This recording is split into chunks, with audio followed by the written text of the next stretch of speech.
Welcome to another episode of Grown Men 2, where we have casual conversations with family and friends about various topics spanning from life, health, money. And today we are going to tackle something that we touched on, uh, I guess, a couple of weeks ago, or I'd say a month ago, probably. Um, and we're going to expand on that.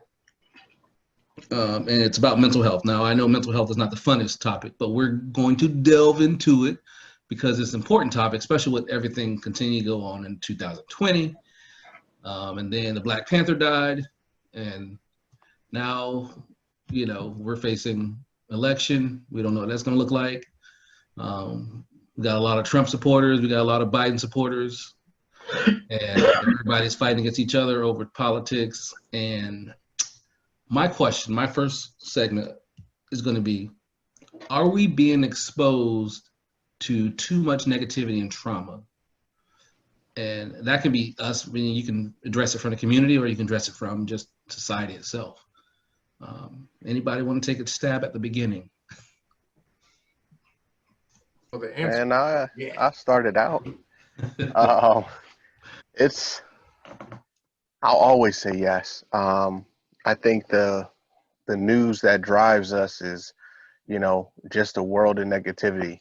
Um, the specks or the spots of positivity, is few and far between. And when it is, it's here today and gone tomorrow.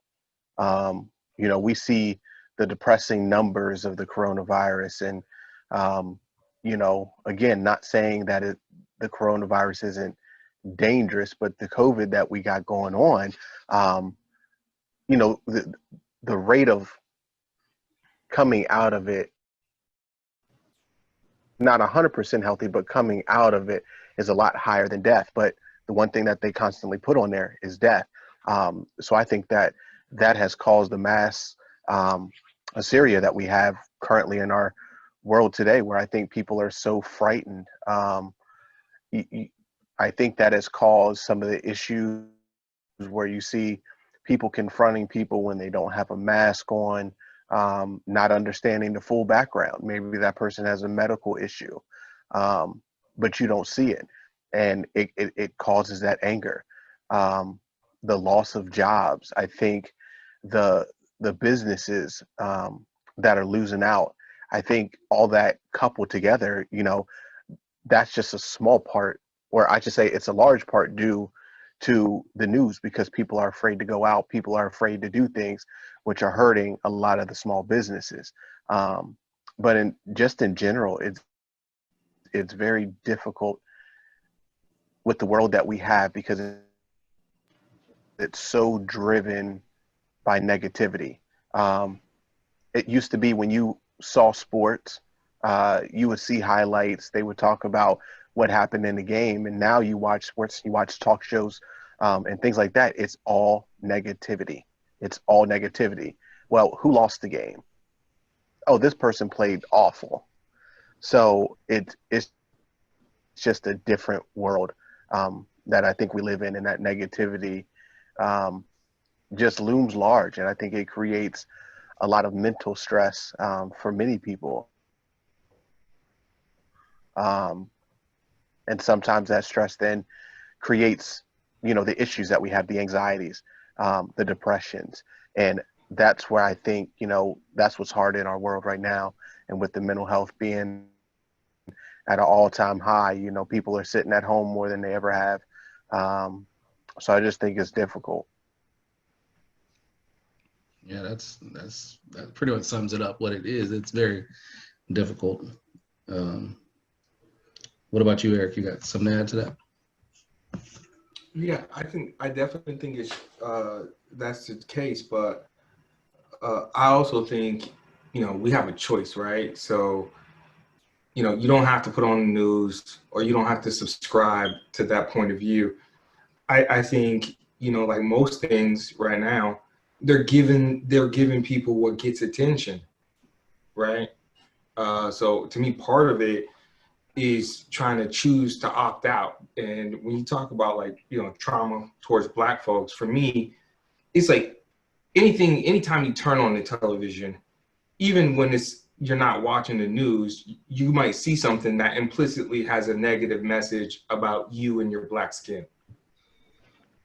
So like for me, it's just kind of like, it's pervasive, it's ubiquitous, right? Like, of course, like the scary figure with the hood, right? Like, you know, Viola Davis, a lot of the stuff that she's been posting on social media kind of showcases like how we contrast that in every way, right? Like that kid in Wisconsin who crossed state lines, who's not old enough to even carry the weapon that he has, right?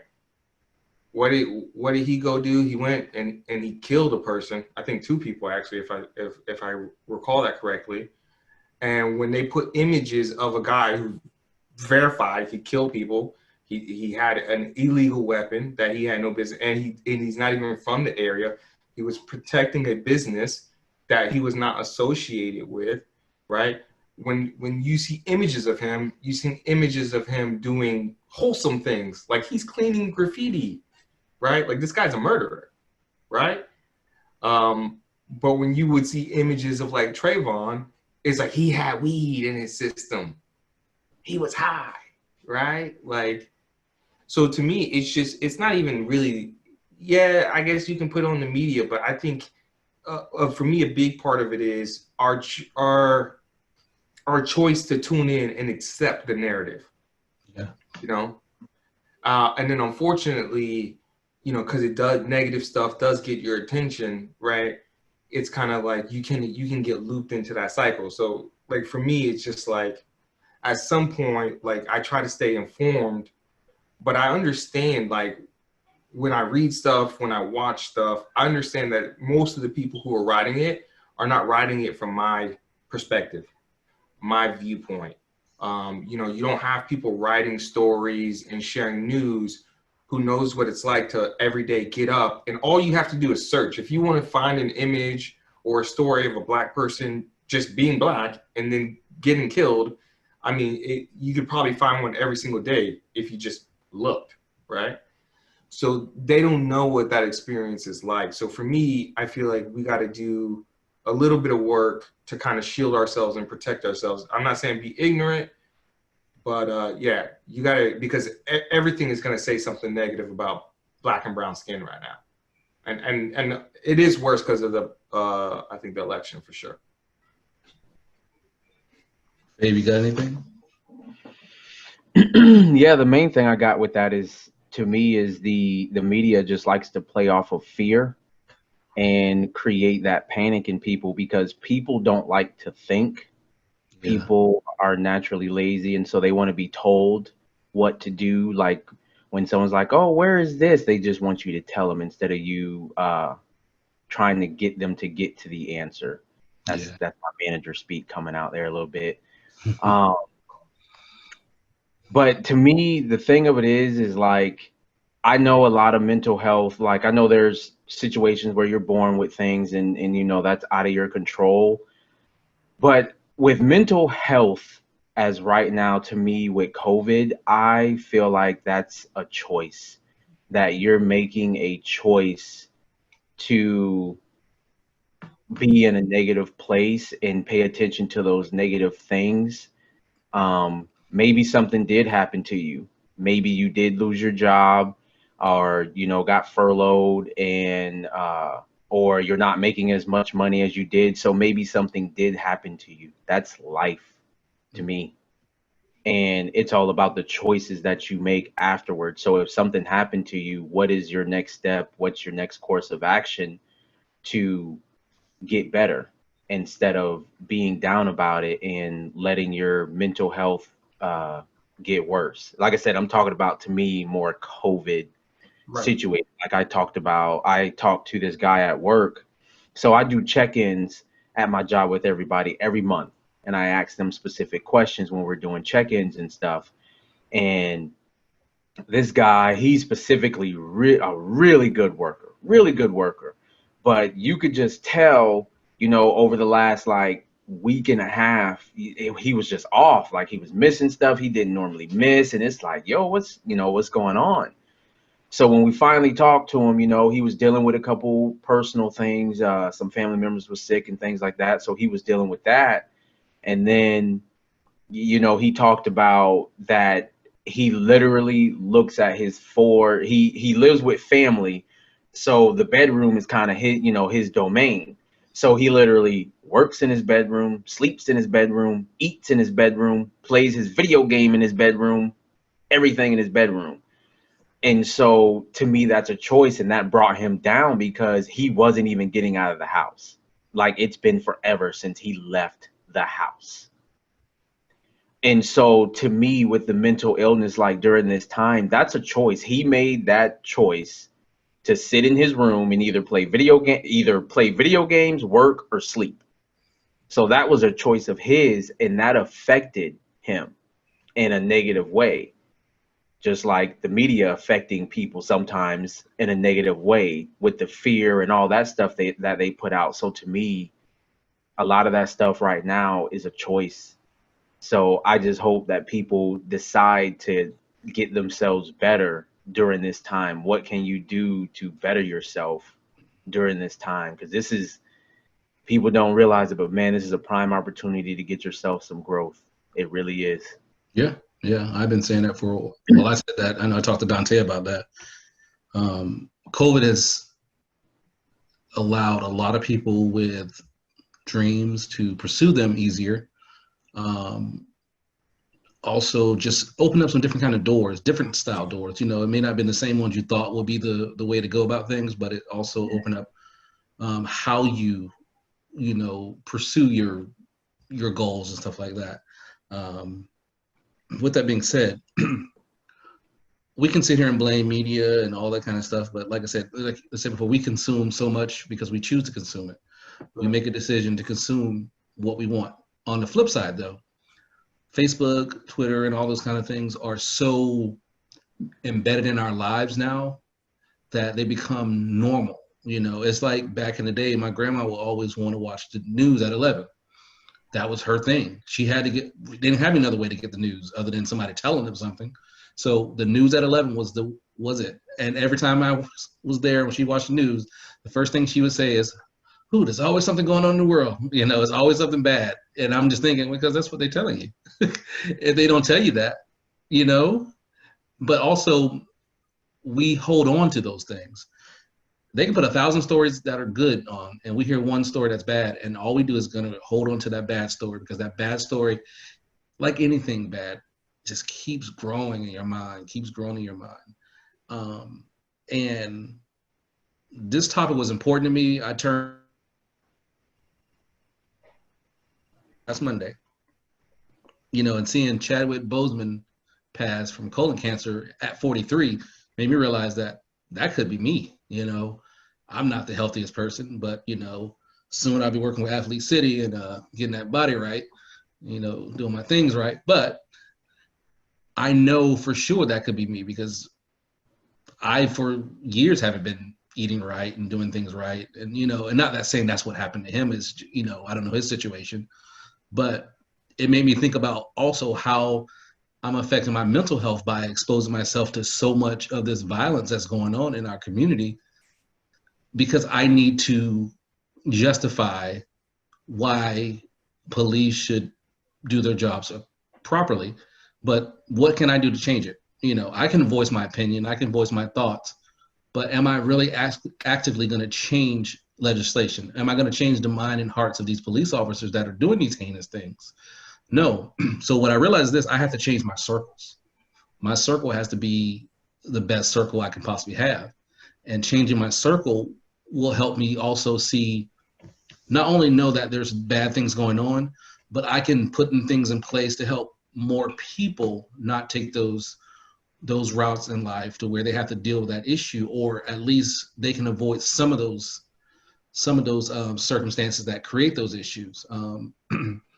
I used to never post anything about my financial work and stuff like that on my page, because I want to keep everything separate. I have a separate paid for my financial work and stuff like that.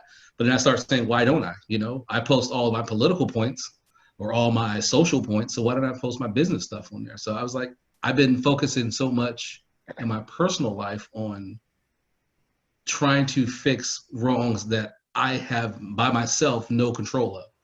So now I'm shifting to where I'm going to focus on the things I can control.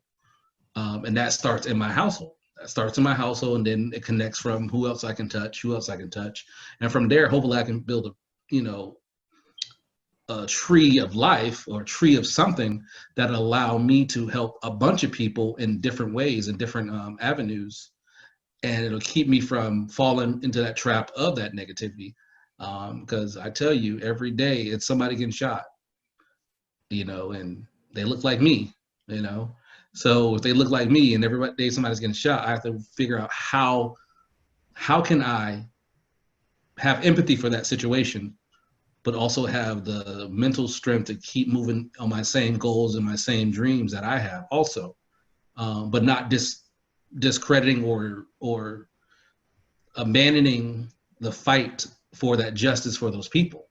And I think that's the hardest thing I'm dealing with right now. But I realize I have to fix me too in the middle of that. So, I try to change my focus. I don't know if Dante, did you hear us talking about what we were talking about? Heard a little bit of it. I didn't know what the question was though. All right. It's all good. So Byron, I just wanted to, you and Faye kind of brought up a good point, where I think there are a lot of instances that, we bring some of the mental health to ourselves. And then I think that there are other situations where the mental health kind of comes to us. Being laid off of a job, that's not something that you have control over. I know depending on if you have kids, you had to be a teacher. Some people like me, where I was working from home, I got lucky and we had a babysitter for the most part, but I know a lot of my coworkers had to try to help their kids with school during the day while trying to work an 8-hour job, and then also cook dinner, get everything ready. So I think some of those wears on you, because we are people and creatures of habit where, I used to go to work. I had a 30-minute ride on the way into work that I got to decompress. I got a 30-minute ride on the way home to decompress, where now I literally wake up and I go from having kids, I come downstairs, I work. When I get done work, I come upstairs and the kids are right back there. So a lot of those outlets that, me personally that I had, I don't have anymore. And I can see, working in the mental health field for a long time, how that can have an effect on you, because now you're out of your routine, things are different. And when you're talking about dealing with school, trying to keep a young, I would say elementary school child, possibly even a middle school child, trying to keep them in front of a screen and paying attention while you have the job that is, putting a roof over your head. And you don't want to put that in jeopardy, as well as you don't want to put your child behind. I just think that creates some of that stress. Now, how we deal with stress, I think, is where you guys are. I would put what you're alluding to is how we deal with it. And I think we have to use a lot of the outlets that we have, whether it's friends, family, calling a specialist. And I think we can't be afraid to talk about when you're having a rough time and talk to those people, because same thing, employer. Some people may feel comfortable with their employer and letting them know, and their employer might be like, hey man, listen, go ahead and take a day off, just, but I think those things are things we have to do, is find avenues for that. Because again, there's certain things and certain stressors in life that are always going to be there. How we deal with them is the bigger point, in my opinion.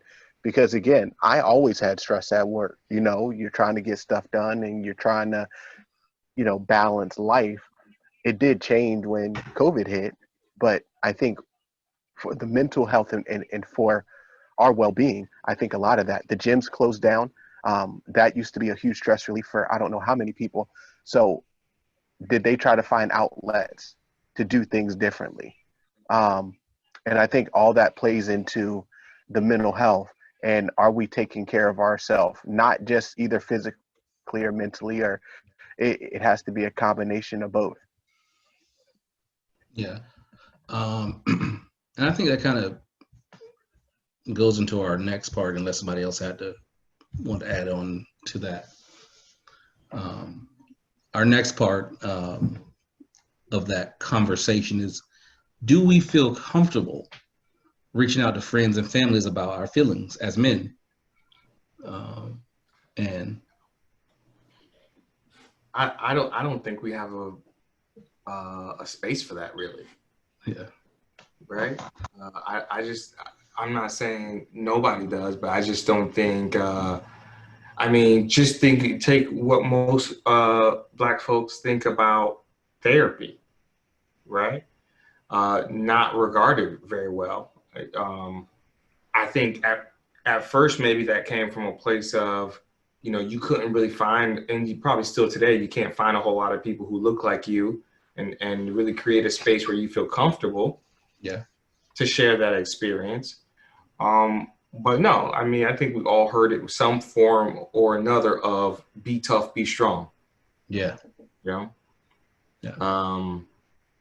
So I don't think as a community, we are very comfortable with that. I mean, someone who I love personally and I watch this stuff, but I just think, oh my God, why do they share so much? Will and Jada, right? Like they crack me up. They're fun. They're very open people, but in the back of my head, I'm just like, why are they spilling so much of their stuff? But that's what it looks like, right? Maybe not as far as that, right? Mm-hmm. Like I don't want to share all my business, right? But you gotta have some place to vent to, and I don't know if we do that very well. Yeah. What do you say, Dante?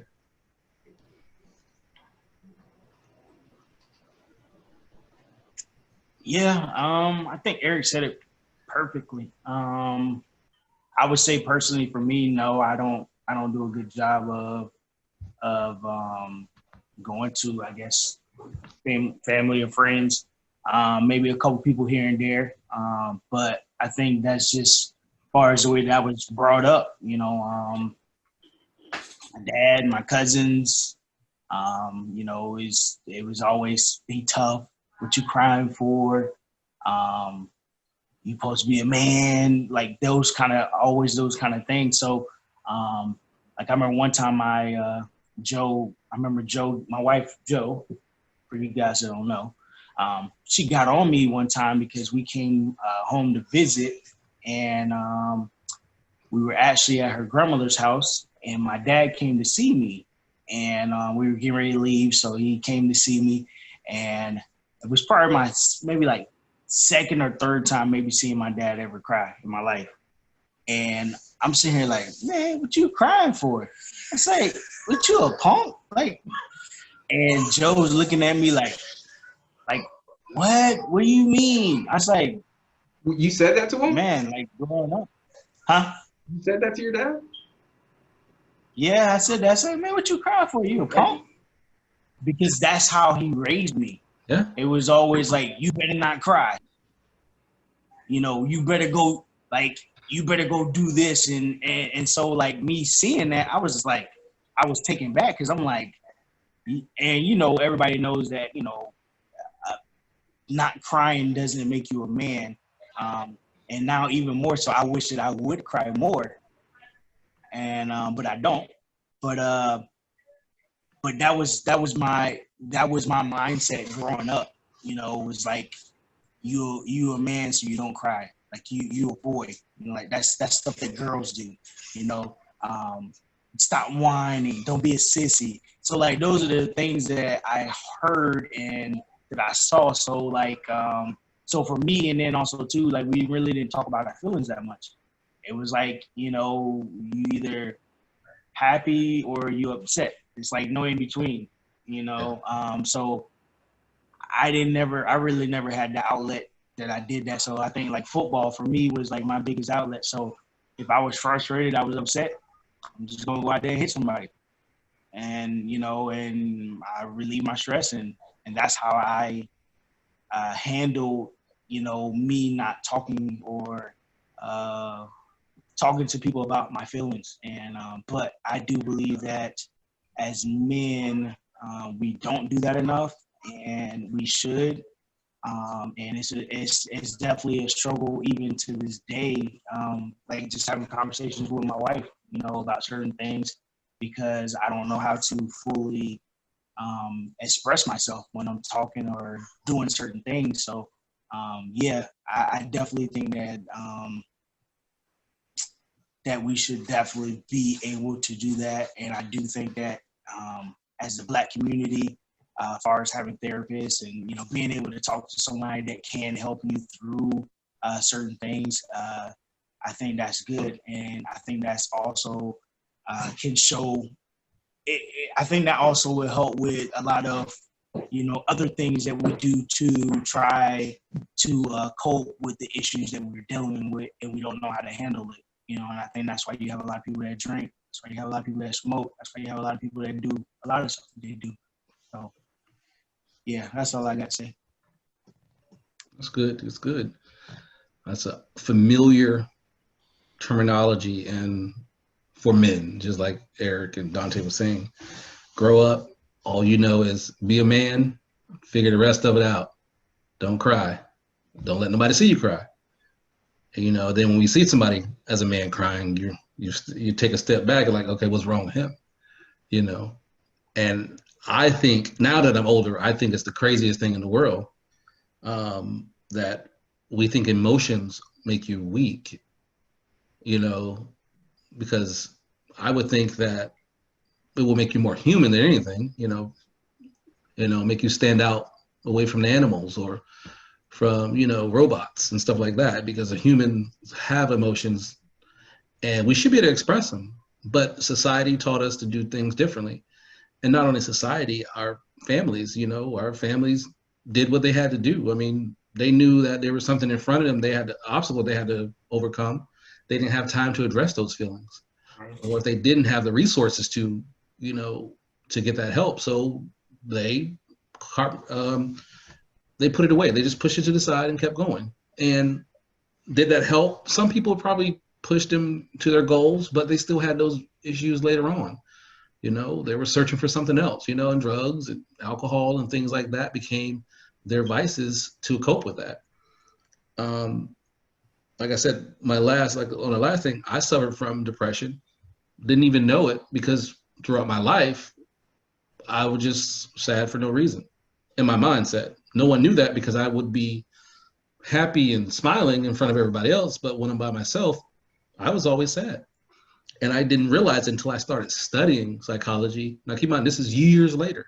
So keep in mind this, I bypassed knowing all of this, that I was depressed, until I was an adult from studying it, not even being helped. So no one knew all these times my mindset.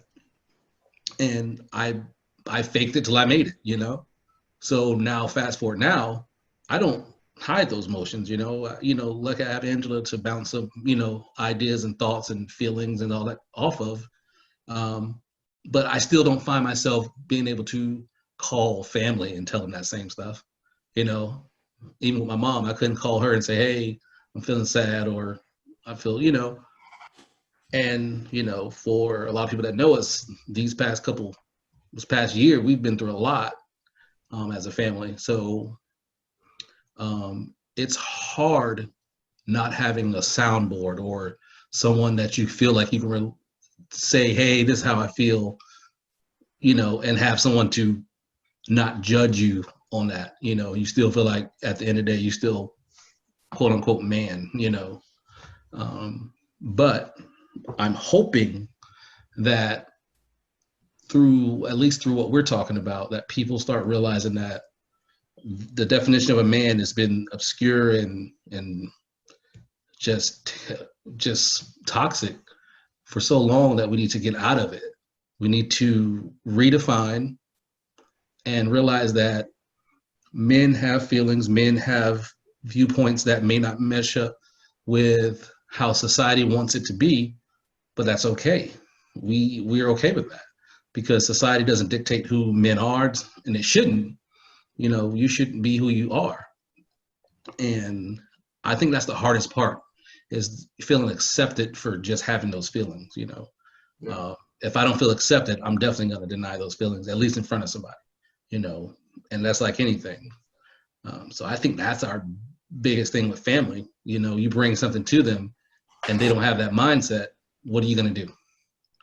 Well, you gonna tell them again? No, you're not going to trust them again to say anything. So, and I think that's why I said before, I have to start affecting my circle first, so I can have a healthier circle. So when I'm addressing these traumas and these issues that are going on in the world, I'll have a network of people or a network that's supportive when I'm feeling down or something like that. And that way I'm not feeling like I'm lost in between these situations. Yeah. You said something that really connected with me just now.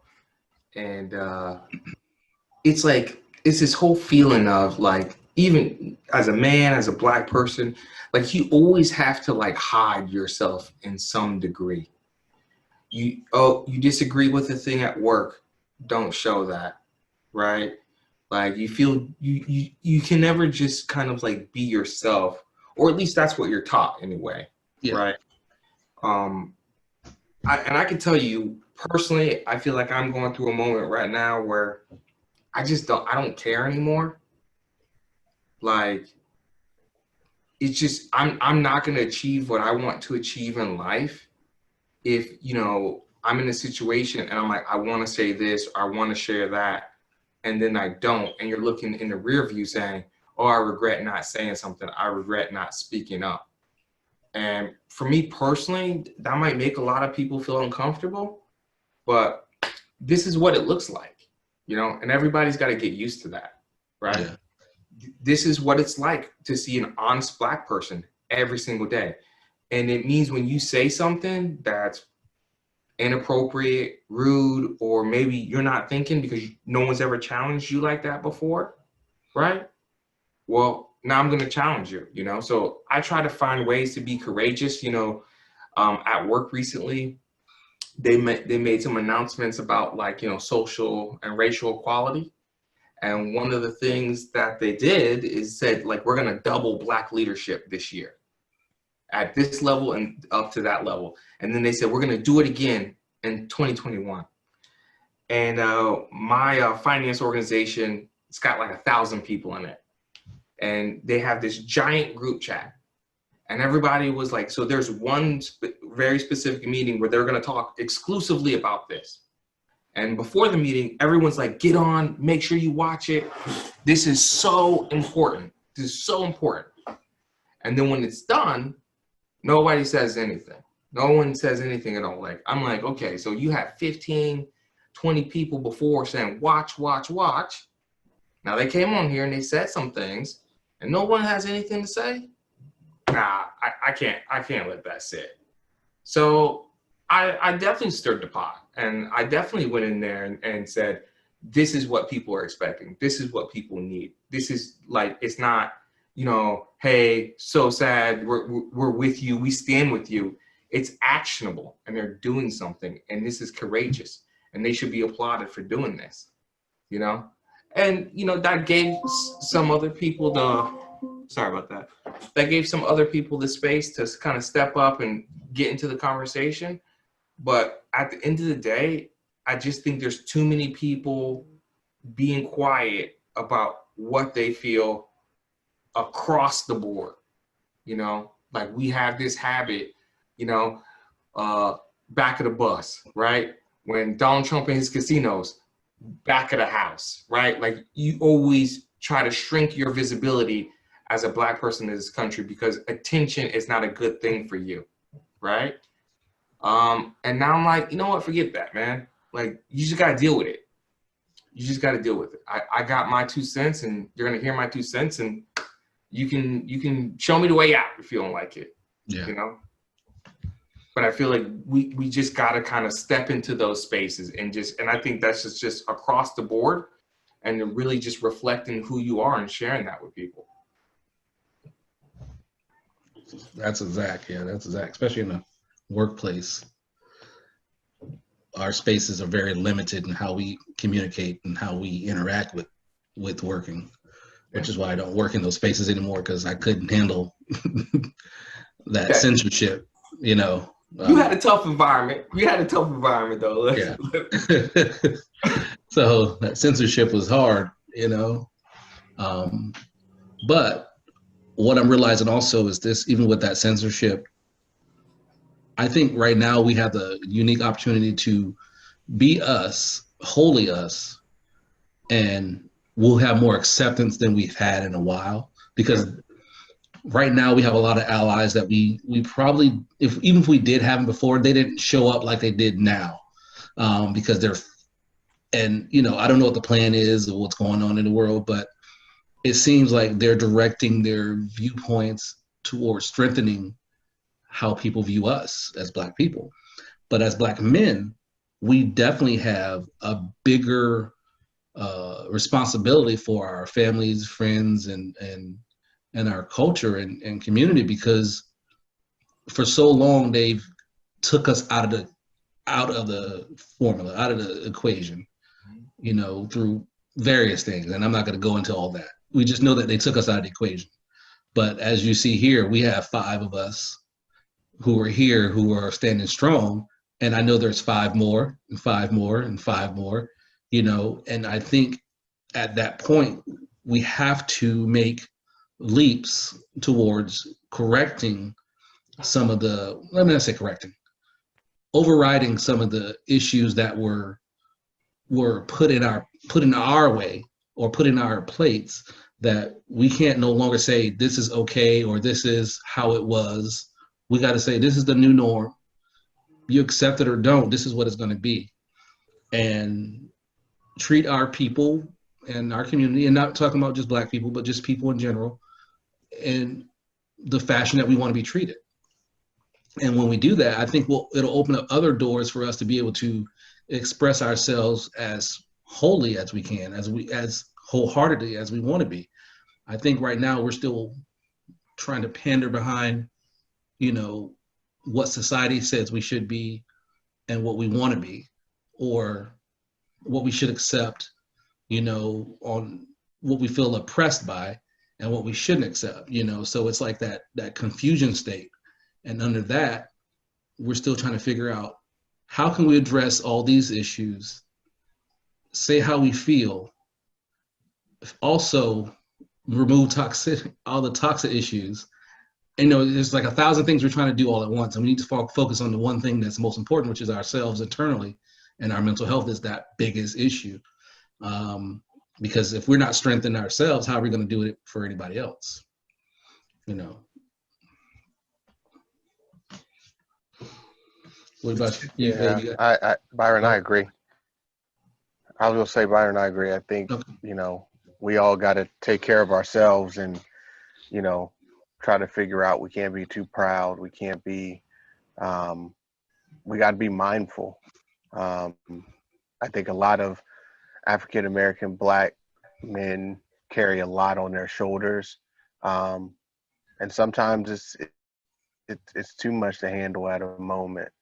But I think that's where we got to be strong and try to, because again, you know, you guys we've all alluded to the issues of where our status is in the world, or I shouldn't say in the world, in America.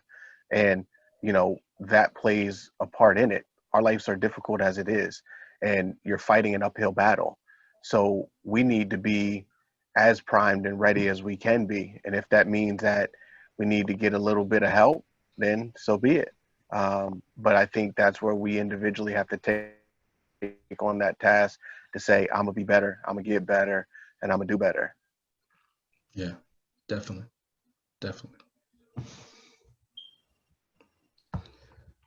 All right, Fabi, you got anything you want to add to it before I go to the next?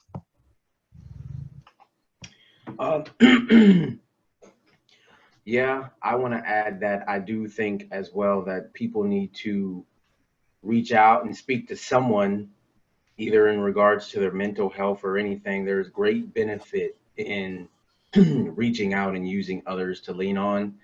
From personal experience, about 2 weeks ago, I had a situation go on, and I got down and went into a dark place, and I had to talk to Dante and everything, and or I hadn't talked to Dante for like 3 days. And so I think if I had initially just reached out and kind of got what was going on and got it off my chest, his experiences could have helped me a lot sooner and kept me from going as deep as I did. So I think there's great value in having people that you can talk to and reach out to. So even if it doesn't have to be a therapist, people. So it's either family, friends, or there's like Facebook groups where you can find common people that have common interest. I know there's an app called Meetup where you can find people that have common interests. Yeah. So get out and be around people that have these common interests and likes and things or hobbies that you have, so that you can have someone that you can resonate with and get close with, so you can open up if you are holding on to things, because it ain't good. Yeah. It ain't good at all. Yeah. We are social creatures, man. Isolation doesn't bring anything positive. Yep. Yep. So with that transition, and we were talking about the strategies, how you were talking about Fabe, that is the next segment part of it. And it's what are some strategies we can use to cope with day-to-day stressors such as work, family, and grief. I mean, grief is a big thing too. So, and I'll just say for me, it's always been the worst thing for me was always I addressed everything the wrong way. Isolation. I would distance myself from family, friends, to stay to myself. And the mind is terrible when it's just out there alone and not stimulated. It just goes off on its own tangent, and it pulls you in deep and dark holes. And I realized that anytime I had deep depression was because I put myself in a situation where I isolated myself. I didn't continually, expose myself to others, but I also wasn't letting them in anyways. But at least if I was exposing myself to other people, I was getting an outlet, with COVID, it has affected a lot of people if you're single and you don't have someone in your house, you're by yourself. And if the law or the regulation or whatever it is that's telling you to stay in the house and you can't go anywhere, all you can do is talk to somebody on the phone or text them or Facebook, and all you're seeing is just negative images of everything, you become depressed and you may not know it. And your family's not going to know it because they don't see you, they don't talk to you, they may just think that you're just working hard or just busy. And then next thing you know, you're in this hole and you can't get out. So I encourage anybody to find outlets that you enjoy, such as, anything. Walking, exercise is a way to get rid of a lot of things. I don't do it. I will be, but I don't do it. Full gym downstairs, but just don't use it.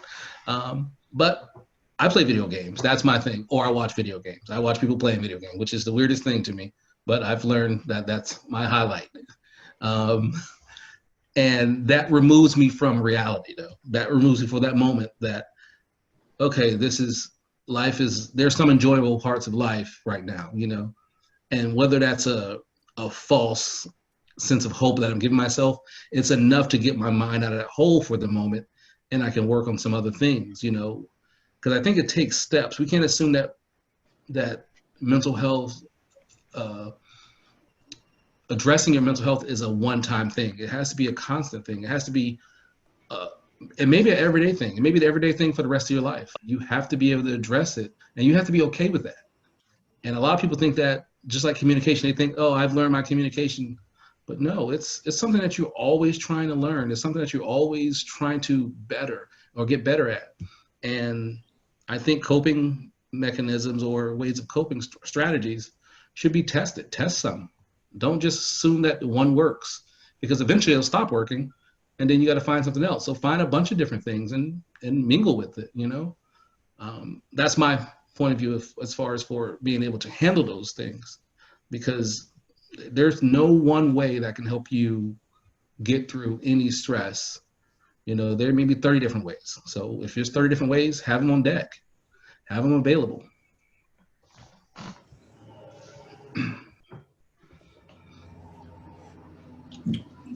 For me, Byron, I don't cope very well. I hate change. Definitely, when you said grief, processing grief, that gave me anxiety. You just saying it. I don't deal with things like that very well. And for me, it's growing things, right? Like, because it always gives me a sense of purpose, and there's something happening. So it helps me flex my muscle of patience. And in the time when I'm working on a plan or I'm out in the garden, you find clarity.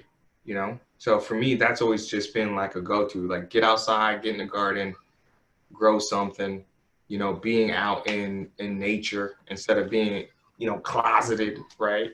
Mm-hmm. And do you know why you find clarity there? Are you asking me, or are you about to tell me? I'm asking you if you know why, but I can tell you too. For me personally, there's two pieces to it. One is I find it kind of freeing, because I don't feel like there's no one around, right? So there's no pressure, and with everything kind of removed, I get this time to just really just work over stuff, like these epiphanies will just kind of come to me in the silence, right? Yep.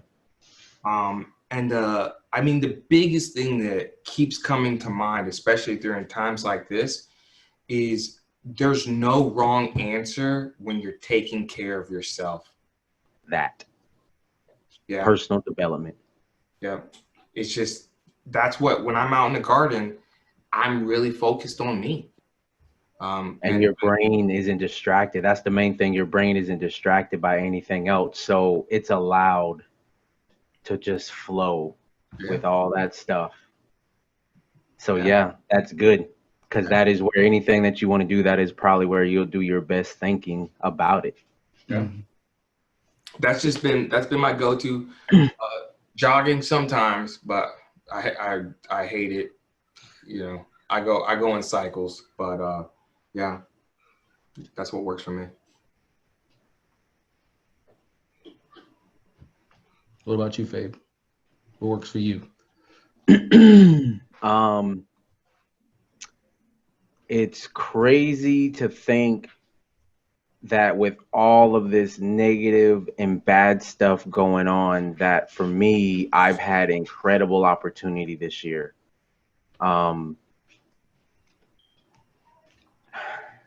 don't know how I'm not trying to put this in a bad way, but it's like without COVID, there's probably a lot of things in my personal growth that I probably wouldn't have been able to do, because being able to work from home and then work not being as crazy, because pre-COVID, I was probably working maybe 50, 55 hours a week pre-COVID. So constant overtime and stuff like that. So I just had the lawn business and stuff like that. So being able, like, workload at work going down, being forced to work at home, which now allowed me sometimes during work to focus on my other personal goals that I wanted to do.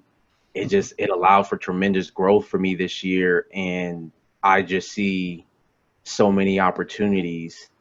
So, like, I set out, my immediate thought when all this was going home, not immediate, when we had to go home, so like when it got real in April with COVID, my immediate thought was, okay, this is going on, it's crazy, I want to come out of this better. how do I come out of this situation better than what I was going into it? How do I use these opportunities that I have to get better? So that's where I've been on the personal development. And I found within myself, I never realized this, I came to this epiphany that I enjoy learning. I absolutely enjoy it. If like I'm not learning something, it feels like a boring day. So I'm constantly on podcasts, constantly on YouTube. You know, I feel I've gotten better with planning stuff. Like each business that I've grown, I've gotten better about how I do it and how I run it. Like this podcast, I have stuff like I got spreadsheets and this and that and da da da da. Like, man, have I gotten so laser focused that it's insane. And so that's what I preach to anybody right now is to get personal development, invest in yourself. You invest in yourself and you will see so much success and you will put yourself in a better situation for you and your family. Yeah. Yeah.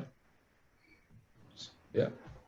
So it seems like we all have that same circle of ideas, which circles back to our individual selves to overcome the negativities or traumas of society, but also to excel in this kind of negative world. And we all have different careers and businesses that we're doing. And I think we're all addressing it according to that approach. I mean, I know I am. I mean, prior to COVID, I wasn't as focused. I knew I had business, things, and I was gonna just launch it, how I felt was necessary for that time. But when COVID hit, it was time to focus it more and take very strategic steps towards how I do things. And that's good because that allowed me to not spend as much money for one, but it also allowed me to focus only on the things that were going to be profitable. And I'm not necessarily being profitable in money, but profitable in my own life, not wasting energy on things that didn't matter, you know. So I think it's been a blessing. I know it's been affecting a lot of people negatively, and not saying it didn't affect me negatively or anything like that, but I'm taking some of that good that came out of it and making sure I multiply it. I don't want to come out of this situation next year or whatever happens for next year and not have any lesson learned out of it. Just like you said, Faye, learning something from it. I'm learning how to do business, remotely more, not having to, I don't have to go and do closings, which is great. I don't have to be there because, at a closing yesterday in Northport. Northport is an hour and a half away from me. So I didn't have to drive there, That's a good thing about COVID. But the bad thing is that it makes you learn yourself. And I think that's the biggest, the vulnerability of that, of learning that you have insecurities, weaknesses, and stuff like that you may have just overlooked because you didn't address them before. You just like, okay, I can do this, I can do that, but I'm not even going to address these weaknesses. I'm just going to go past them. And now I have to address them. Like, okay, I hated phone work. I like talking to people straight up, So now I'm focusing more on phone work, Well, it's not as bad as I thought. But before, when I had another option, what did I do? I chose to go away from it. Now it's like, I don't have another option. So learn it, do it, I can close a deal now on the phone better than I did years. And I'm talking about years in the business, and I just never thought about it because I can go to somebody's, face to face and do a better job, but now it's, I'm fine tuning the skills that I avoided before, and, I give COVID credit for that, and I know Dante got some, he's getting some credit for that too. He's going to be building some big things with his business through this COVID environment, right? I just hope he remembers us, Byron, when he hits the big time. I know. Pastor Parker. You know, I'll just ask for just $20, Dante. Just 20. That's it. $20 and a Coke. I don't even want to go. Not cocaine. Coke. Whoa. Coca-Cola. I just want to make sure because it's 2020. I definitely have a Coke story, but this is not the place or time for it. Yeah. Now, Fabe, I know you had a topic you wanted to address. I don't know if you still have that in mind. Mm-hmm. You want me to bring it up? Yeah, go ahead. Bring it up. Man. Okay. So the topic that I had, it was what Eric alluded to, was in the Black community, you know, we talk about, you know, being held down, being oppressed and things of that nature. And I'm definitely not saying that we weren't. So that's not the point of this message or this question. You better come correct, baby. Yeah. When you put that, when you put that preface there, I'm thinking in my mind like, okay, this preface better be. I'm ready. Because listen, go ahead, get it out. So back to, you know, I alluded when I spoke earlier, I talked about choice. So you always see in movies, TVs, oh, they all, you know, for the Black community, oh, their only way out is through, you know, through basketball, football, whatever. That's the only way out for the Black community. I ain't got no other way because I gotta hustle. And with that, what I'm saying is I feel that that it is a choice. That hustler who's saying, well, I ain't have no other opportunities, this and that, so I'm out here on the streets. Well, to me, like the point of self-educated entrepreneur, there's so much nowadays, there's so much technology, there's so much information out there that if you want to know something, you can find something out. So what do you guys think as far as the Black community? We're saying, well, they're oppressing us. Well, why aren't we in the Black community encouraging each other to learn ourselves? Hold on before anybody answers that. I'm ready. I just want to tell the fans that that's a question. It's not an assumption. Yes, it's a question. So I don't want people assuming that he's saying slavery was a choice kind of thing. No. Oh man, we ain't Kanye around here. That's what I want to make sure. No. That people know that this is a question, and it is a very valid question, and I'm sure we're gonna have some great answers on that. So who wants to take it first? Oh, I'll take a swing for sure. I knew Eric was gonna take it. Sure. For me, kind of the first thing is we need to look at ourselves and say, who are we outside of the lens and the narrative that this country has cast upon us, right? And we see that all the time, right? And that's not just something that affects, you know, Black people, right? Like that affects everyone, right? Like America tells a narrative, like here's what a good white family looks like, right? Mm. And there's a lot of people who don't fit that and they struggle. Right? That's why you got the little shooter kids. That's why you got the goth kids, people who don't fit into whatever this normal is, right? And we implicitly don't fit into that normal. And for me, I want to stop talking about myself and my community through someone else's lens. That's the first thing I want to do. I want to shed all that stuff and say, and ask myself and ask my family, like, who are we? Like who are we as a people? What is our culture? Because if you look at what America is telling people, like through television, through the social media, right? And you know, Byron, I'm gonna say something that I'm gonna give you a little bit of credit for something you said a couple weeks back, okay? So, but you know, don't get carried away now, all right? I already know you're going at too. I know you're going at. Because you're talking about music, yep, right? And, you know, your boy was totally okay with WAP. I love me some WAP. And you were making some real good points, but I was more on the freedom of expression kind of tip, right? And I sent y'all a video, I think last weekend, White Mike, That's not me being racist. That's what he defines That's what he himself goes by. as. Yeah. And one thing that kind of shook me for a second was when he talked about the music. And he just did a very simple comparison. Okay, there's a lot of rappers who are out there literally talking about like killing people, right? And it's not white people, it's people who look just like them, right? And on contrast, how many other country artists, pop artists, you know, any kind of other artists are out there talking about killing white people, right? And I just took a sec there and I was like, dang, you know, it's because, and then who's the consumer of that, right? The biggest consumer of hip hop music is not black people, it's white people, right? So we're making music. We are holding hands, selling a stereotype of ourselves. That hit me hard too, Eric.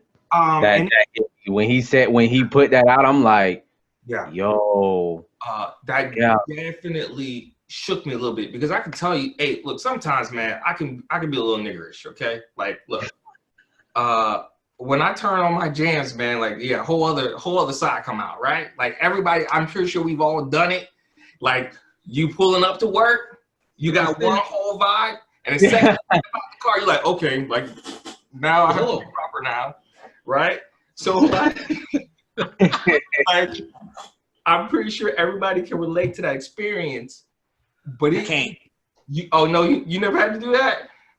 Look, man, Kirk Franklin. I've definitely pulled up to work. Actually, I'll share a really messed up story. One time my boss got into my car. We was going to lunch and it auto played my playlist. That was an awkward 15 minutes on the way to the spot. Okay. Why you just turn it off? Yeah, he wasn't ready for it. We can leave it at that.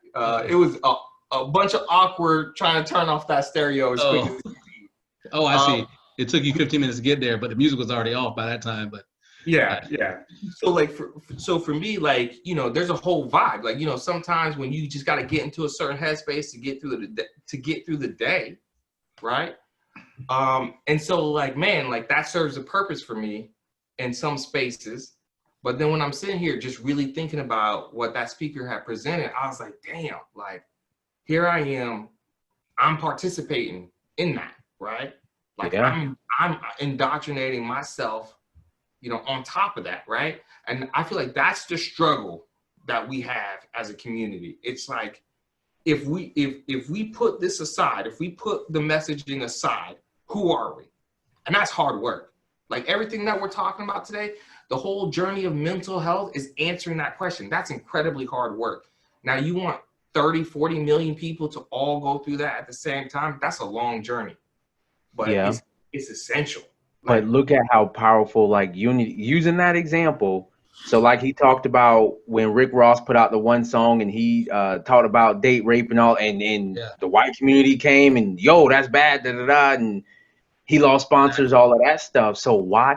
That is a prime example. Like, okay, whatever, that's how they felt. So why isn't the black community coming together saying, yo, this isn't how we want to be represented? Yeah. And it's this whole fear of, man, if we take that away, they ain't gonna let us have nothing, right? But the way I even frame that up is what we need to throw away. We don't need them to give us anything anymore. That. Right? Like nobody's giving me anything. I'm earning every single thing. And guess what? We always have, right? We always have. And to me, that's the whole thing, is that I feel like we just got to go through this whole thing of like, you know what? I'm not focused on them. Like I'm focused on Byron and Jarrell and Dante and Faith. Like, what are you guys doing? What are we doing? I don't even want to think about them anymore. Yeah. You know? Yeah. They I'm with that. need to go ahead and give my reparations. That's what they need to give me. What's that? Reparations. Oh yeah, I'll give you that. Yeah, I want some for sure. Yeah. I mean, I want it, but see, I'm moving on from that, man. Look, I can't hold on to that energy because I don't think if there's a ballot and people are signing up. Yeah, but I mean, they sign up for a lot of things. So, I mean.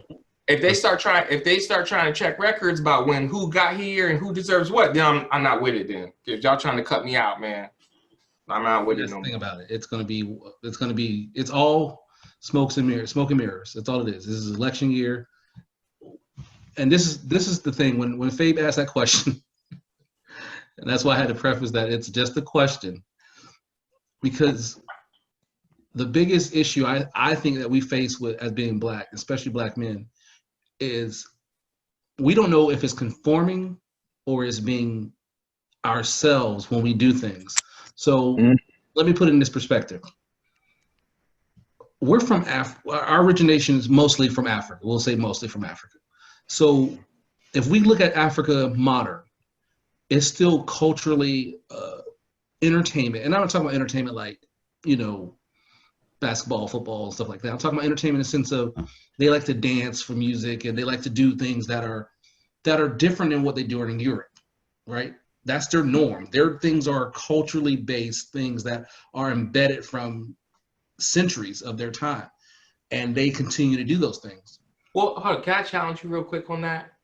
Because I don't think that's the case. I just think the West has commoditized us. No, what I mean is this. What I'm saying, I'm not talking that it's an issue of everyone only does that. I'm saying that's music is a big part of African culture. You know what I'm saying? Music. I'm not talking about, you know, what we listen to today mostly, but just the ideal of rhythm and getting things done. And we do things in a certain realm of things. It's like I can't even describe how it is. I guess what I'm proper, when people talk about Europe, it's proper. And that's what they view it as. It's a proper thing. And when we got to America, you have to have that European viewpoint, which is proper. But anything outside of their rigid lines means it's not proper anymore. So if we always try to fall into that category of, if what we're doing doesn't fall into that category, are we doing something wrong? Or are we being too Black? Or are we being too hood or whatever? And why can't we just weave in and out, because we're humans? Why can't we? That's the point I'm trying to get at is, I don't think we take anything. I don't think we do things more or less than any other group of people on the planet, but they show it, right? They try to define us with that narrative, right? Like when they show you Africa, they don't show you the massive cities. They don't show you the modern cities, right? They take you out into the middle of nowhere and they show you the tribe people, you know. But even in those massive cities, they still have people who enjoy entertainment. But let's look at the entertainment of European entertainment. It's still very stuffy to us. And I just think they don't show it. And they have their own groups of people who do things. What I'm getting at is this. If our culture is just totally different than what their culture is, that's okay. Yeah. Why is that not okay? Right. You know what I'm saying? So if it's okay for us to be us and them to be them, we can still coexist together and just have different viewpoints. I respect theirs, they respect ours. The issue is that they wrote the narrative how it should look. Mm-hmm. So anytime we do our stuff, it seems to be extreme because it's not what everyone's telling us. So what happens is this: we fight an internal battle trying to mimic success or ways to get success through their lens, like you were saying, and we're trying to make it seem like we're doing the things that they, or mimic the things that they do, but we don't have those rights. We don't have those resources and things that they have to do that. So what we have to do is overcome that, become like them, and then make it to there. But then once we do that, we lose a bit of ourselves, because now we're like, okay, I've done all of this. And you're still not here like you, but I have lost a bit of who I was because that wasn't authentic to what I was. Yep. So the choice, what he was talking about with choices, even though people, we'll say Chicago, because everyone always brings up Chicago when they talk about crime and everything else. So I'm gonna bring up Chicago for the good point is, Chicago wasn't built on negativity, but Chicago was built on positive stuff. They brought negativity towards it. When Chicago started growing, the area wasn't, the areas that we live in now, or the people that look like us live in now, were middle-class people houses. That's what it was for. So then government came in and said, hey, you know, these are houses for you guys. You guys can grow your wealth and everything like that. And then somebody decided to build suburbs outside of that area. So guess what they had to do with all those subsidized housing? They had to put somebody in there. So what did they put people? Mhm. look like us in there. Now you have them pigeonholed between an area that can't grow. So the choice right now is what, like Fabe was saying. Yes, we have resources to say go online and do all these things, but how many of us do you see make it out of there?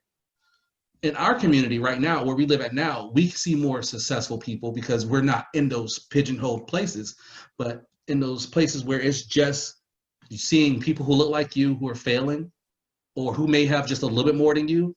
That's your only hero, or that's your only example of success.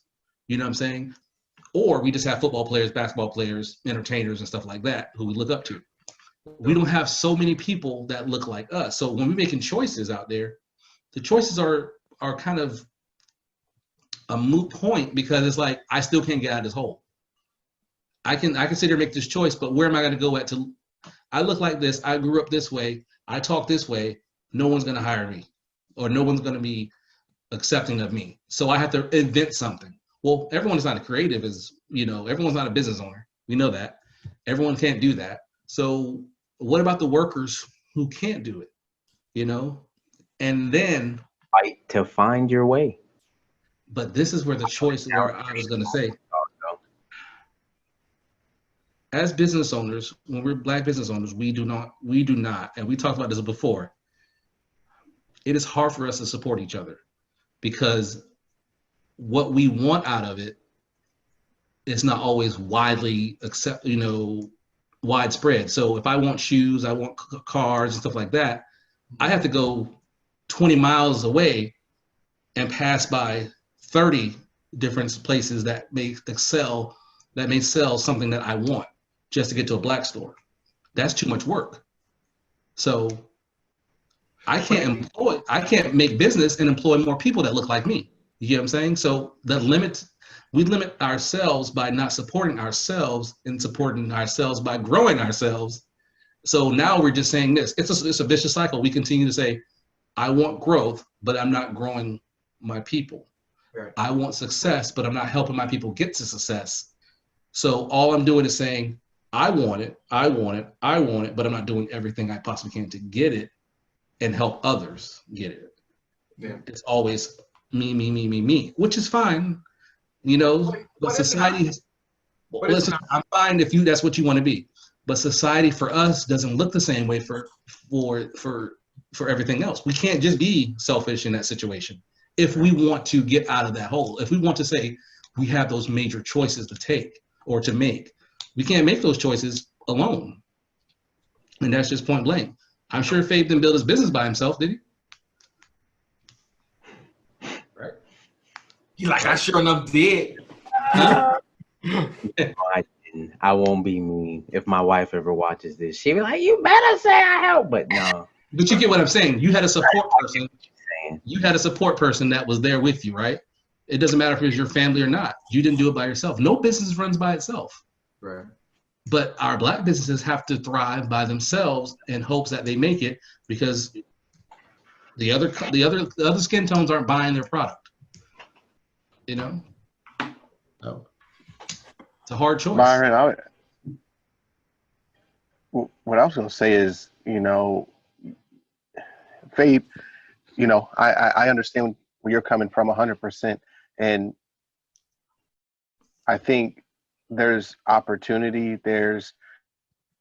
I can imagine if you had a different skin tone that you might have more business, but that doesn't mean that you can't conduct business and you can't make a profit and you can't be profitable. I think that I'm not going to say a lot of people, it takes work to do what you've done, and you got to have a hunger to do what you've done. And there are a lot of people that are frustrated and angry and don't feel like they'll have a fair shot at it. Now, this is a statement that I truly believe. I can take a white person out of a trailer park, put a suit and tie on him, and he'll look just like every other white person. Give him a haircut. I can't take an African American, put him in a suit jacket, a shirt and tie, and he's gonna look like somebody that they're looking for. And I think that's where the difference comes in. there are people that don't overcome, and there are people that do overcome, and it's hard, it's difficult, and depending, like Byron was saying, depending if you're in those pinholes, if you're a part of that, it makes it even more difficult when it comes to your success, because it's the I got to work twice as hard for half as much. And some people don't want to be satisfied with that. Some people are satisfied with that. I think when you look at, we've talked about it, when you look at LeBron James, and I just think about everything that he's done without going to college, without having a college education, but he had a goal in his head and in his mind of, I want to be a billionaire. And he put people around him that was going to get him to that point, and wasn't going to shortcut, was going to do things the right way. And he told his boys, like, hey, I'm not going to give you this. You're going to work. You're going to get a craft. And then you go out and do what you got to do. You can have my name tied to it. You can be LeBron James' friend, but at the end of the day, you got to do it. And I think that's what we need more, is more of those people that will come and pick somebody up. I'm not saying give a handout, but pick people up so that we can. Because how many people can do what you did, Faye? You're getting ready to start something where you're going to try to help people. And that's what we need to do. We need to be able to give back, because there's a population of people, white, black, whatever, that don't believe that they can do anything. Yeah. But in actuality, Faye, you obviously can show them and teach them the way to do it. And I think that's where maybe sometimes the black community fails each other, is we don't do enough uplifting, whether it's music, whether it's just real life. I watch documentaries, and I, try to stay up on a lot of things. And I think where I got frustrated is just hearing how the African American community, if I have a black business, I'm not saying that you have to have an all black staff, but they're less likely to have an all black staff. And what it came up to be was, the feeling is that an African American is more susceptible to take advantage of an African American owner than a white person does a black owner, or a black person does a white owner. They feel like they can get away with things like being late. So there's a lot of African Americans that own businesses that don't want to give those opportunities, because they're like, well, I'm already at a disadvantage because I got this black owned business. So if I hire the wrong person and now my store suffers, now my business is gone. Am I willing to take that chance? That's unacceptable. That's part of the issue of what we're talking about right there. Yeah. I didn't say it was right. Didn't say it was right. But I want to share my experiences, what you talked about between like the black and white. You go ahead, Dante. No, I was just saying that, but that's the issue that we're talking about right now. So you're one of the ones that made it out, but then you're gonna go and say, I'm not gonna hire black people, right, because you are basically having the same stereotype that they try to put on us. So like that makes no sense. So it's like, okay. But what's funny about that? Would you say that stereotype comes from where? Exactly. Because if you never had a black business before, how do you know that? Exactly. But let me tell you this: how many times have you worked in a business that has a white owner, right? And those same people, not black, are late all the time or don't do their work and stuff like that. Do we say that, oh my gosh, that business, I would never hire a white person because they're late all the time? No. We get those labels so easily because guess what? We accept those labels. We accept it instead of saying, no, that's not what it is. That may be the case for that one person, but that's not what it is. When someone says a black business, the first thing you think about is the customer service of it. or if they're going to give you what you want. But you never ask Walmart, you never ask Target, you never ask any of these companies, are they going to give you the product that you deserve? You assume that they're giving you the best. Why can't you assume that about that? When I worked for State Farm, I worked for a black owner of this, their franchises. He was the owner of it, and he worked hard. And the only reason I left is because I wanted my own business. So, and he told me this story. He was like, being a black man in this industry doesn't make it easier. I had to work for everything I got. I mean, when he said he had to work, he was working overtime, everything. And still, for a company like State Farm, they weren't giving him his stuff just easily. This is what they said. He was telling me this. He says, to be a black man in this industry, my water has to be colder than the next person's water. The white man down the street water. We sell the same water, but mine just has to be a little bit colder than theirs for them to buy from me. And I didn't know that until I opened my own insurance agency. And my partner, he was white. And I remember we were doing some business runs. And if you've never had a business where you had to go and deal with other businesses, as a black person, you always have that apprehension of, okay, how they're going to perceive me. No matter how I'm dressed up or how I talk or how I look, I'm always thinking that, okay, they're going to see that. What do they think I'm selling? Is it creditable? You know what I'm saying? No matter what my business was. And he couldn't understand that concept. He was like, what do you mean? And I realized this, he didn't have an understanding that no matter what, they'll see him as just another guy trying to sell them business. That's it. But they'll see me as a black guy annoying them.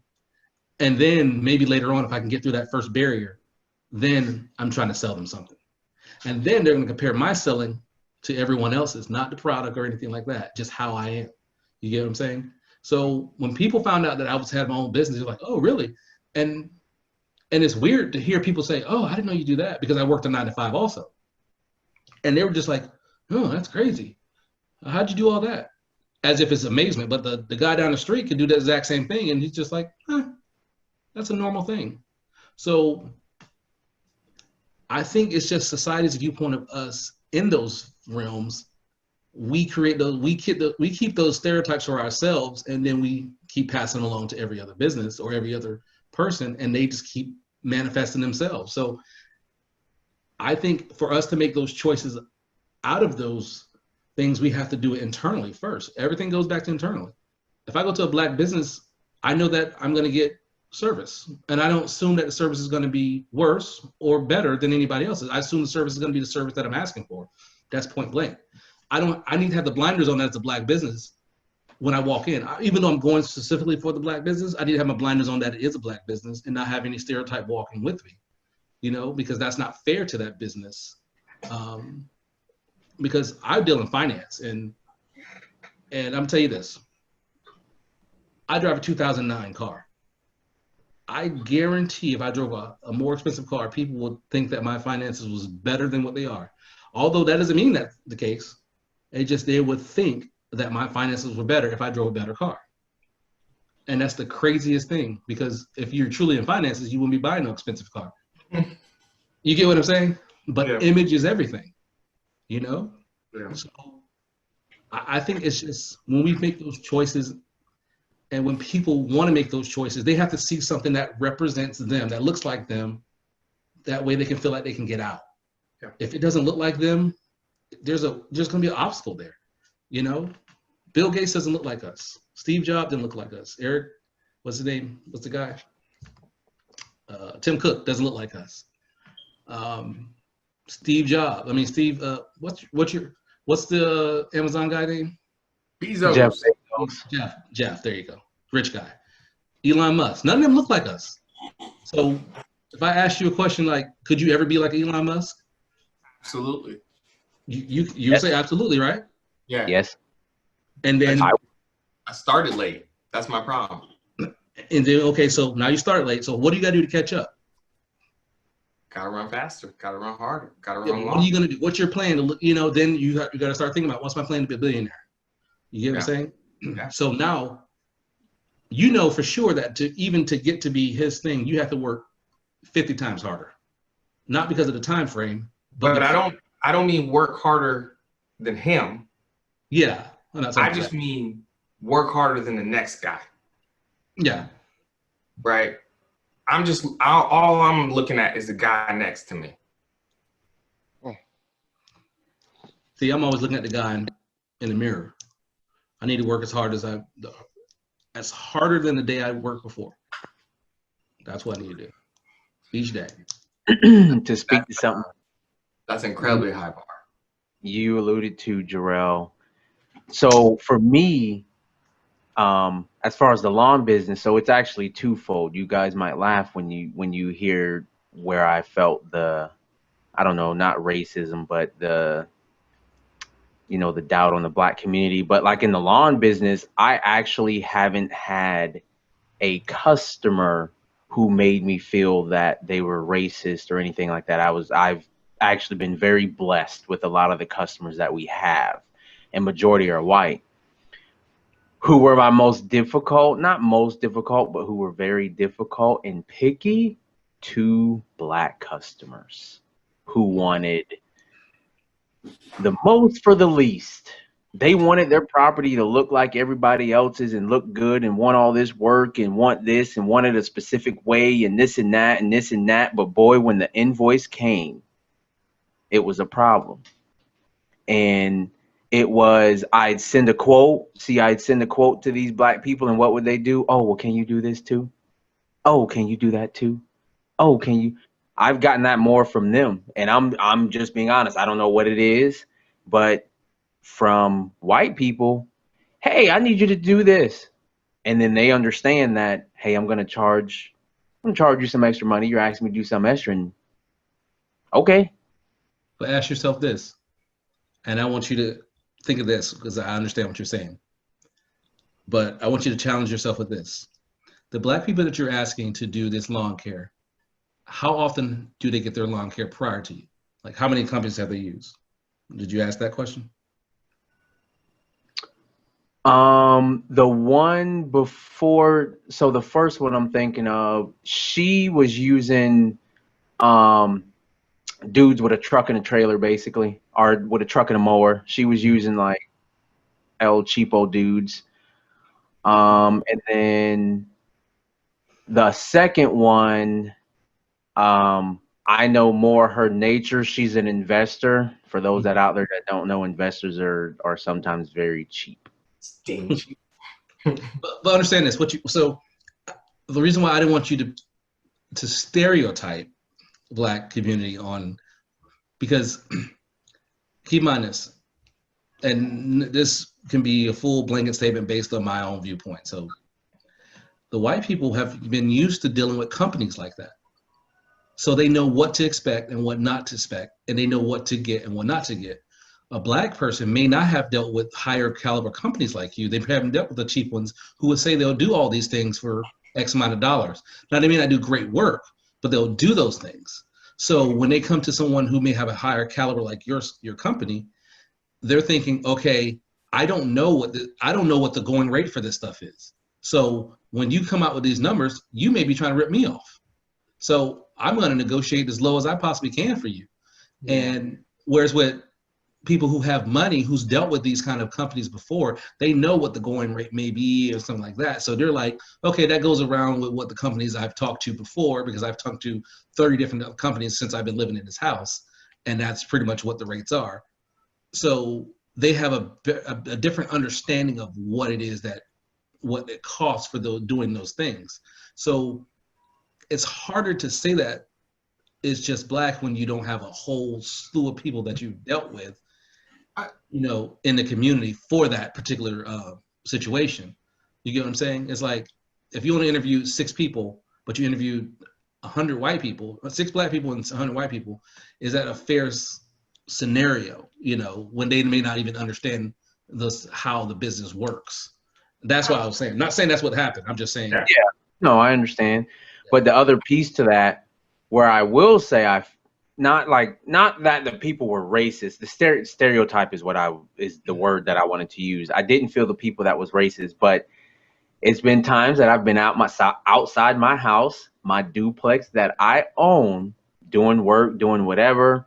Like the neighbor within the first 2 days of living here, I was outside raking leaves and she comes up, introduced herself, all this stuff, and She's like, oh, you guys moved in? And I always make it a point. Yeah, we moved in. We bought the place. I always make it a point to say that because I love seeing people's reaction because she's, oh, you bought it?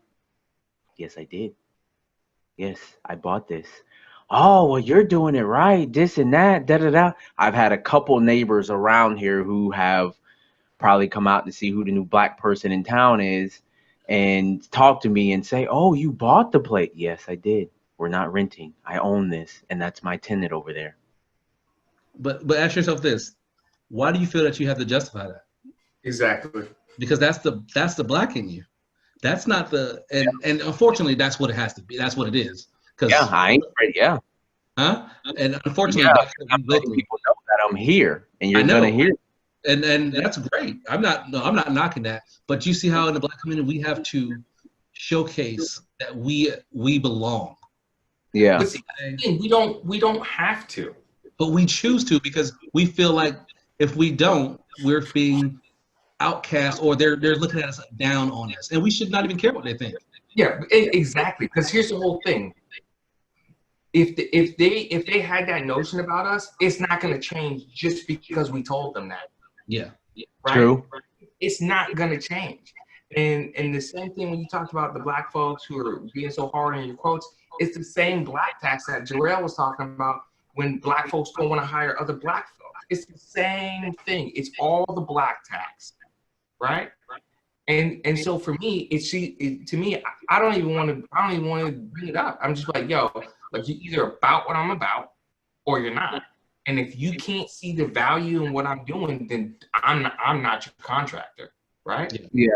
You know, but this whole thing, we constantly feel like we gotta prove to them that I'm worthy to be in the room. I'm worthy to be in the room because I'm in the damn room. How about that? Yeah. That's it. I'm not gonna lie. Go ahead. Go ahead, Jarrell. Gonna say I'm not gonna lie, Fabe. I'm the same way. I not with everything. You know, I don't try to. It's not a showboat thing, but I try to keep it to the point where people see that I can own something. I can be civil. Mhm. I can be this. And my perspective, you know, honestly, I used to get mad with being the token black person or Yep. Yes. the person, but I stopped with that because in my head, what I truly and honestly believe is now I would rather be the token, because if I'm the one that you're going to see, if I'm the one that you're going to make judgment on, you're going to see that we can be hardworking, we can be this, we can be that, and I possibly can open up a door for someone else. I think that in my head is why I do a lot of what I do. Not necessarily just to be like, hey, I'm black, I'm this, but it's like if I'm going to be the person that you guys see, I want to be not necessarily a role model, but I want to be a person. I'm going to be who I'm going to be. My name is Jarrell, and I'm going to act like I'm how I'm going to act. I'm not going to, you know, try to showboat in front of you or act extra special just because you hired me and I'm African American. No, I'm going to act like I'm me. When I go to interviews, my number one thing that I say when I get my opportunity to talk at the very end is the person that you see today is the person that's going to walk through the door. The person you're going to see 5 years from now and 10 years from now. Nothing changes. I don't put on a front here in the interview and then come in the door and act like something totally different. And in my mind, I'm always thinking about the next person that comes in behind me. I want to leave no doubt in their mind, like, okay, if I hire somebody that I believe is qualified and they're African American, no, they're not going to do X, Y, and Z. But that's why I do it. But I do. I mean, I've had neighbors, and I'm like, yeah, I own my own house, you know, own both my cars, and it's just, I don't know, maybe subliminally, I'm that is what I do, and that's what I believe. But that's just how I've started to do things. You know, one of the big. But go ahead, Dante. I apologize. Oh yeah, go ahead, Dante. Before I go. Man, I forgot what I was about to say, but you just said some stuff, Jarrell. So when I was manager at Chick-fil-A in Finish Line, I would do the same thing. To let people know, hey, I am the manager. You know, you need to talk to anybody. You talk to me because I'm the man. I run this. That. And you know, I HNIC. definitely have times when. What you say? HNIC. Man, listen, and I definitely had times too when people were like, "Oh man, you the manager?" Like they were surprised, and I did it too as well because I wanted them to see that, hey, you know, a person that looks like me can be in this role that you are seeking to speak to. But then again, I feel what Eric's saying. You know, and I think we do it because we know that we're some of the people that made it through those cracks, and we have to broadcast it because it's not the norm, you know, because people don't see that more. And then if we go back to the original question that you asked me about, why don't we use this and that to kind of get us through and push up and push through? It's because we don't see a lot of doctors. You know, and I think I said this before on one of the other ones. You know, we have people that make it out and they stay out. They don't come back. You know, so you don't see those people that made it out or whatever. They live in California and they never came back. There's one show that I watched. It was what is it called? Married to the Medicine or Medicine, something like that. Yeah. It's a bunch of women that are doctors in Georgia, and one of the ladies, she is a doctor and she lived in Miami, and she's like, "Bro, I haven't been here since I left for college," and it's like, "Well, why?" You know, it's just a lot of stuff that happened. I didn't want to revisit it, whatever. So she was a doctor that made it out, but she never went back to the community where she was from. So people didn't even get a chance to even know that she was from the same area. So the only people they see is people that play football, people that play basketball. They see the drug dealers.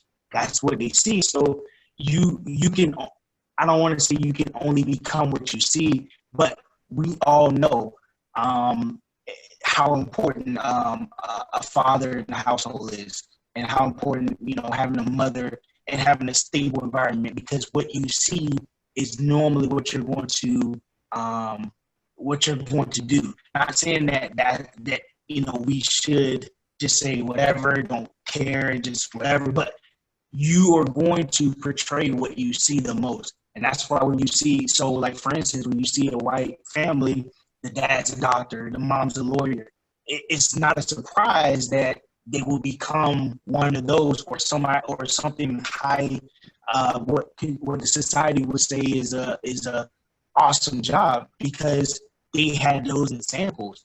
You know, that's why. And then when we talked about like the stuff that we see on TV, that's why the Cosby Show was so important, because you were starting to see those examples of a doctor, you know, stuff like that.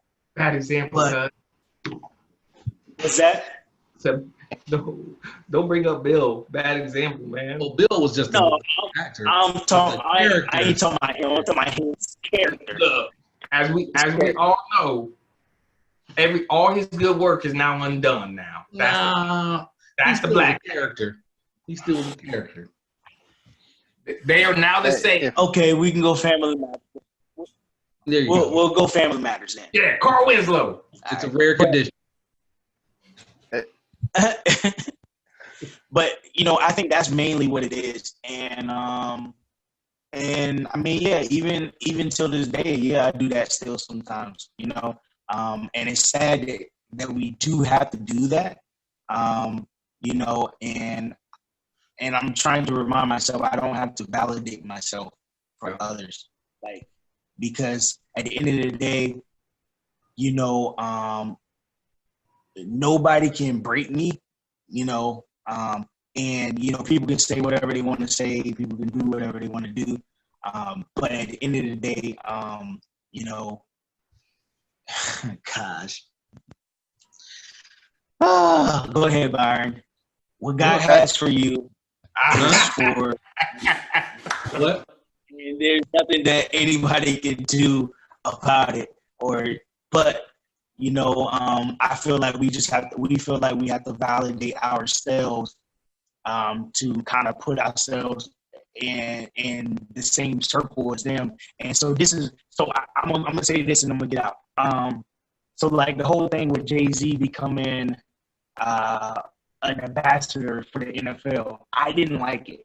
And a lot of people was like, oh, well, you know, that's really good because, you know, you can't make change if you're not at the table, woo, woo, woo, wah, wah, wah. And I'm like, okay, I see what you're saying, but yeah, he gonna sit at the table. But guess what? When he leave the room, the real conversations are gonna start. And so it doesn't even matter because you can be at the table, but you'll never be part of that circle. And you may be able to impact a couple people here and there, but for the most part, people are going to believe what they want to believe. People are going to think what they want to think. And so, and that's why I'm trying to get to the point that, like, man, you know, it is what it is. You know, I just got to be me and keep it pushing. And, you know, leave it at that. I want to say one thing to what you just said, Dante. Right. Go ahead. Because I feel like Dante's making that point. We're talking to the wrong audience. When you validate yourself to that person, they're just gonna say Dante, Jarrell, and Faye, he's just one. He's just the one who made it out, right? As soon as they see the next guy, that guy's gonna have to revalidate himself. They're not gonna say, oh, there's a such thing as a black doctor, there's a such thing as a black entrepreneur. That's facts, right? They know that already. We're wasting our time talking to the wrong people. You were taking my point, Eric. I was about to say something to that. To me, I'm like, I don't want to flex for you. I don't need you to know anything about my life. I want to turn around and look at my little cousins and say, hey, this is a real opportunity for you. What are you trying to do? What do you want to do? Right? You know, like, let me help you. What do you want to do? That's the people we should be directing our energy at, not some ignorant fool on the street who doesn't think a black person can own a home. I agree. If you knew me, you would salute me. Let's go. I agree. That's what I was going to say. I think it's imperative. Or Jarrell, you wanted to go. Go ahead, Jarrell. Well, I was going to say the biggest part of the validation, and I'm not saying reason, but I'm just going to go on something current. And Dante, we just talked about this. Masai Ujiri, GM for the Raptors. They won the championship. He's trying to come down and celebrate. There's a police officer that confronts him, pushes him twice. He pushes the police officer, right? Now, in the midst of this, he tells them, I am the GM for the Raptors. In a suit, tie, looking nice, and had people around him. It wasn't like he was just walking by himself. Now, the whole story, for people who don't know, this police officer, who was a police officer, then files a suit and said that he had mental, emotional problems and is trying to sue this man. So now the video decides to come out. I shouldn't say decide. They bring the video out, and then you see the police officer shove him twice. First of all, and Dante, we just talked about this. You're a police officer. What is your job description? Did you think that you were just never going to, any type of altercation, any type of anything, so you're going to go out on the street and somebody push you and you're going to try to sue him? But here, you find out that he's the GM and he's got this money. One, why did he have to say he was a GM? Two, once the credentials were shown, you should have let him go. But no. Let that be anybody else, white, we wouldn't have this issue. But he had to validate himself in that very moment of a championship game of a team that he put together. That, to me, is absolutely ridiculous. So I'm not saying it's right to validate yourself, but that then gives me credence that maybe I do need to validate myself. You need to know who you're dealing with. You're not dealing with some person that you're just going to think is a dummy. That's somebody that just might roll over, somebody who's not college educated and may not be smart. And that's what you're going to view them as. No. I'm going to make sure you understand. Again, I'm not saying that it's right or wrong, but it's very difficult in dealing with the public that we have. And the perception that the public has of us, it gets very difficult in trying to figure out what to do and what not to do. And then you see successful people still having to validate. That gets very, very, very difficult to see and try to figure out what to do. Yeah. I guess the only thing I say to that is it didn't change anything. He did it, and it still didn't change anything. You're right. You're right. You are absolutely right. So for me, I would just be like, nah, man. Like for me, it's just it's about taking away whatever little power they believe themselves to have, right? Like when the Karen walks up to you on the block and says, "What are you doing here?" And your gut instinct, right? Because this is the way we've been taught, right? Tell them why I'm here. Tell them why I deserve to be here. No. I'm not going to do all of that because you need to understand that you don't have the authority or ability to card check me. You are nobody. Why should I give you that power? And that's what I'm not doing. Yeah. Yes. Good. Fabe, you brought that conversation out of us. I'm sure you inflamed some emotions. Conversation because, huh? I've been triggered. I got to go get some therapy right quick. You'd have been triggered. Well, it was a good conversation that I think needed to be had because I don't know how, but the whole man, my wife could tell you, like, for so long I've been like, before I thought of this podcast, I was like, yo, I don't know how, but I want to share this message. Like, how many of you, I don't know if y'all want this on YouTube, but I wanted to ask how many of you had a father in your life in this recording here? Let me put my business out there like that, man. No, I'm joking. No.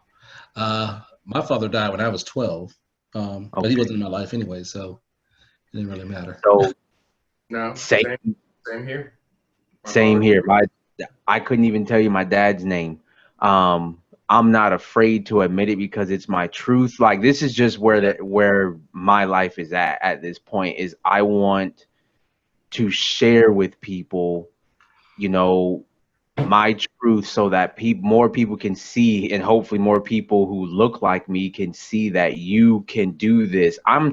So it is not about, like, yes, I specifically work with entrepreneurs that want to own businesses and stuff, but my main thing is trying to help people. I want people to take control of their life. Like, you really can.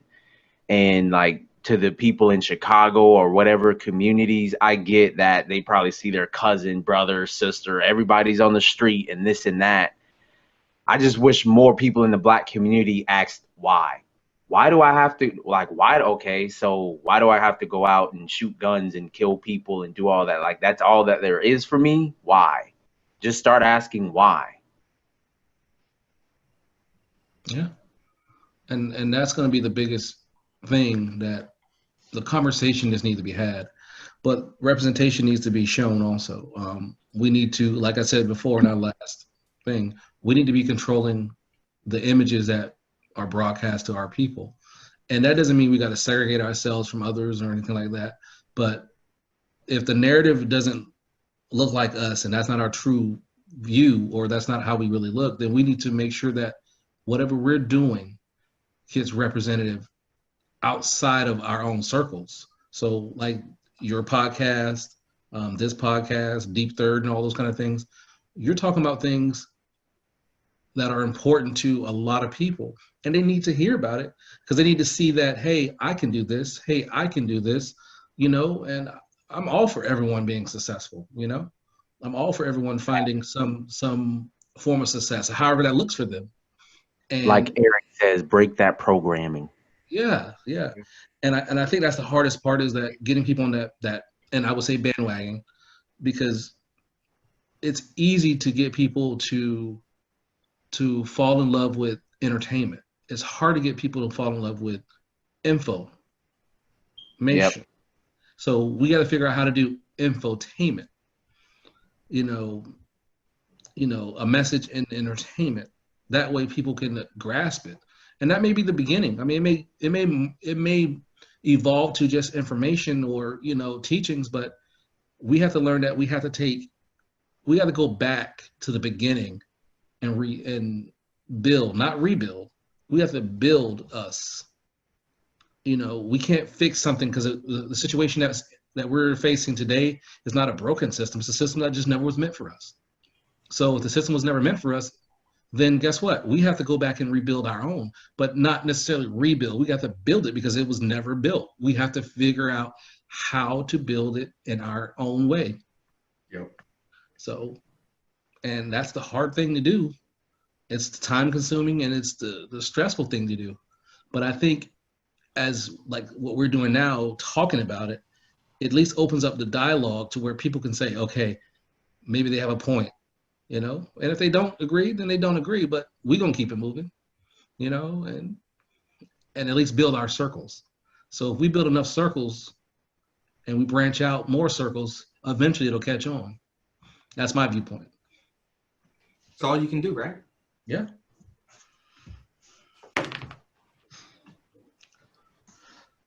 So anybody has any final thoughts as we close this chapter of mental health? Is that you can make an impact. To me, you guys alluded to, wanting to validate and stuff like that. So I hear you. I just want the Black community out there to know that, to me, there are some white people that you probably can make an impact on. And I think that is important because my wife is white and her family was very racist. So of course, when we got together, she kind of had to hide that. And then it got to a point where she couldn't anymore. Family's so racist that, when I first met them, her brother wouldn't even, we met at like McDonald's and Walmart, and her brother wouldn't even come inside. Literally would not even come inside to meet me the first time. But obviously through time and through the years, we've grown very close. And I was able, me and my family, the way that we are, was able to change the way that they looked at Black people. And that meant a lot to me to know that I had that impact on my father-in-law and mother-in-law before they left this earth.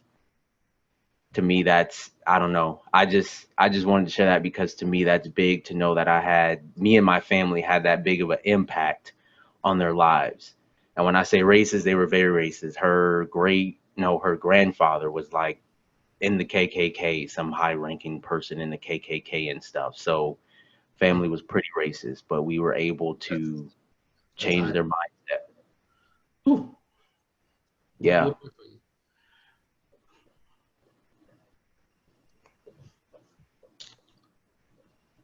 Anybody else have anything they will say before we end this chapter? Nothing as powerful as that. What you say? I said nothing as powerful as that, man. Yeah, no, I understand where he's coming from and why he views it the way he do, and that's always good. Conversation builds the bridges. Yeah.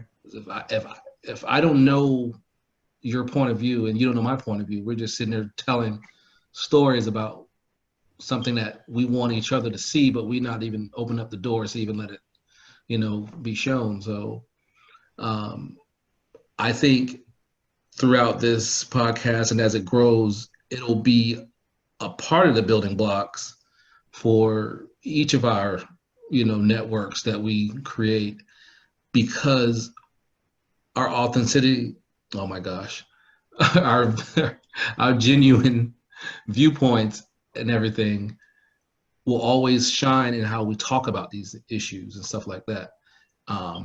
And that's all I ask, just keep it 100, even if you support Trump, Oh, settle down. keep it 100. Pastor. If you're a pastor and you support Trump, He's reformed. He's reformed. Listen, I do got something to say before we get off of here.